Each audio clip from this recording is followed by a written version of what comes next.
संजय भाई की जोंगा जागी, संजय भाई की जोंगा जागी, 100 की स्पीड तक कम ना जागी, 100 की स्पीड तक कम ना जागी।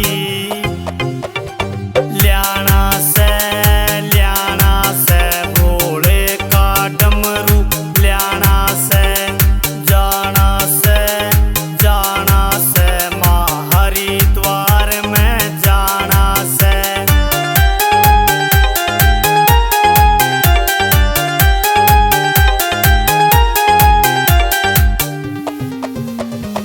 ऋषिकेश में लक्ष्मण झूला, ऋषिकेश में लक्ष्मण झूला, नीलकंठ का पानी नीला, नीलकंठ का पानी नीला।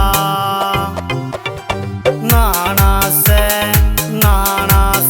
मन हर की पौड़ी, नहाना से जाना से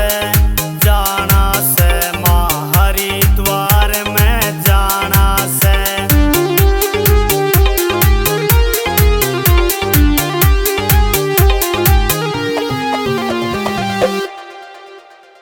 प्रदीप 84 ने भोला मिल गया, प्रदीप 84 ने भोला मिल गया, ललित शर्मा का भाग यो खुल गया,